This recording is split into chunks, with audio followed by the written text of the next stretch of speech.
brilliant designers who helped shape the iconic look and feel of the Star Wars universe. His concepts were instrumental in creating the worlds, the characters, and the vehicles we all love. You'll see some of his work on display at the museum. Put your hands together for Academy Award-winning artist and production designer, Doug Chiang!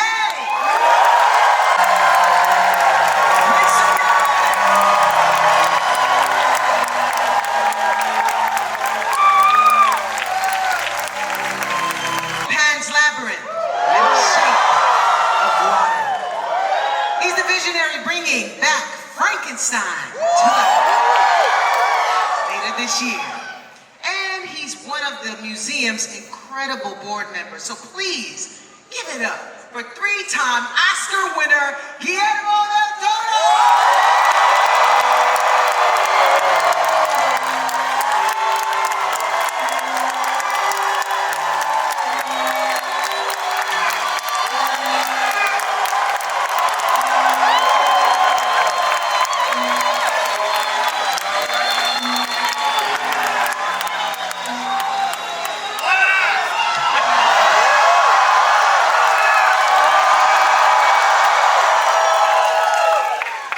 Revolutionized filmmaking, not just through spectacle, but through a deeply human lens. His magnum opus, Star Wars, has shaped our lives for generations and taught us we should trust our instincts. One person can change the course of history, and the Force is always within us. His imagination has lit the path for generations of fans and filmmakers alike. He's the reason we're here today. Please welcome for the first time ever at Comic-Con, give it up for the one, the only, George Lucas!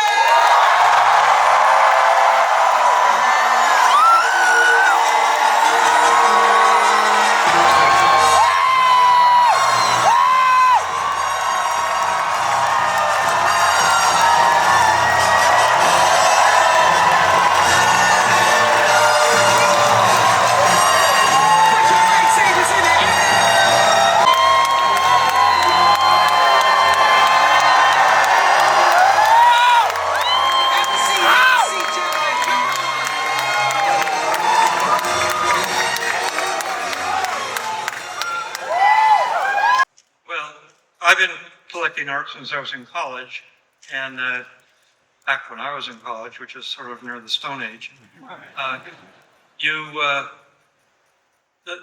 idea is that I couldn't really afford real art. I love all art, no matter what it is, but I could afford comic art because in those days it was underground, and it was you sort of had to know people to get find out where there was a sort of a auction that was sent out on a mimeograph sheet and had some prices and names of art. And so I've been sort of collecting narrative art ever since then, because I could then in college I could get an alley-oop for $30, and because the comics were expensive, but the original art wasn't that expensive because it was harder to come by. Of art is twofold: is to hint at a mystery and provide eloquence and emotion. And I think that when you have those two things and you realize that there is, once photography enters the picture, a lot of the art that is figurative starts to be looked frowned upon a lot more historically, and yet you realize that it is an art that captures a moment and an emotion for many, many people, that is always able to express things that are not just propaganda once it's liberated from church and state. And particularly many of the pieces we have that celebrate freedom or anarchy. I mean, Crazy Cat, certainly. Comics were the first one to punch Nazis. you so much. I mean, I feel so incredibly honored to be here to celebrate narrative art. It's amazing. I haven't shared this before, but I grew up loving comic books, and that's how I fell in love with art. And it's one of those things where it was surprising because growing up as a kid in Michigan, art, narrative art, comic book art, magazine illustrations were kind of looked down upon, and it was kind of sad. But it was a way for me to enjoy art, and it invited me to discover more about art. And what I love about what George and Melody are doing in creating this museum is that it's celebrating and acknowledging and giving respect to an art form that has really, haven't been highlighted before. I mean, I think it's really time to celebrate the artists who have, committed their whole careers to creating this, because it is really hard. And what's terrific for me is that, as an aspiring artist when I was young, I wanted to draw. And this gave me a portal into this world to discover more about it. And what's wonderful about the museum is that it describes all the variety of forms of narrative art. You have Charles Schultz Peanuts, you have Winsor McKay, you have heavy metal magazines, then you have Norman Rockwell and Frank Frazetta and Mobius. Those are all different avenues for a kid to enjoy art and to entice him to come in. One of the things that I found kind of sad though was that, when I was growing up, comic book art wasn't taken seriously. It was always diminished. It was kind of like, okay, Doug, you'll outgrow that someday. And I'm so glad I didn't. One of the funny things is that growing up, well, first, I was painfully shy, so that's why I gravitated towards art. Words were never my strength. Visual images were. And so as a kid, I really drew art, and I wanted to learn more about, how to create storytelling, story art. And my earliest forms were actually almost like silent movies where I created panels. And it's very much like comic books. It's very much like what we're celebrating here. And one of the things that I kind of honed my skills growing up, because, when I saw Star Wars, it was transformative for me because it opened up a whole world of people behind the scenes creating the art that I loved growing up. And this was never really exposed to me before. And that's why I think, the museum is going to highlight a good portion of that. But what it did was it allowed me to start learning about art. I didn't go to art school, I'm self-taught, but I started to really find as many magazines as possible. And I honed my craft as best as I could. And I thought I was pretty competent. But then I started working with George. Honestly, that's when I realized I know nothing about design and art, narrative design and art. I knew about industrial design, I could do product designs, I could do cool spaceships, but that's not what narrative art is. Narrative art is driven by story. Story comes first. The art comes second. And it was one of the biggest lessons that I learned because, as you'll see in some of my early art on the prequels, they weren't very successful because I was designing in isolation without context. And part of it was because I didn't know what the story was. But the designs were always kind of presented as, these are kind of individual items. And I was forgetting about the connection of how those designs fit into the overall picture of the story. And it's one of those things that I learned from George where cinematic narrative design is very specific. It's story-driven. This museum is dedicated to the idea that stories, mythology, any kind of story, that is written to affect people and to build community is extremely important to society and creating societies and creating community. Art illustrates that story. And that's the right hand of building a community is you need the art to make it seem real. Even, back in the whether it's the Renaissance or the Stone Age, you'll always have a story that people believe it's mythology. It's not really true, but people believe it, and it binds them together with a common belief system.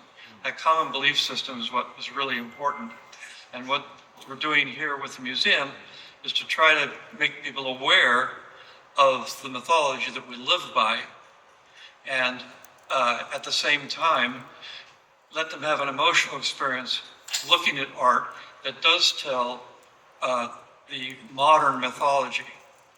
And as Doug pointed out, it's you know, it's a more of an exact science than people think it is. And it's a way, the art part of it, is a way of making it really accessible to people and make it so they believe it. The illustration art is not only celebrating the craft of incredible people that have designed movies and narrative art, like, you know, Ron Cobb, Ralph McQuarrie, you know, Mentor Hubner, Jim Steranko for Raiders and so forth, but it's also celebrating an emotional thing that belongs to all of us. Myth belongs to all of us. Propaganda is controlled by a very small group. And myth unites us, propaganda divides us. So if these things are enshrined in the principles that make this not, look, this is a museum where you're not going to have superimposed anybody's worth or value for the pieces.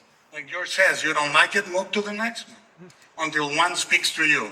There is not an imposed value that this, you must like this.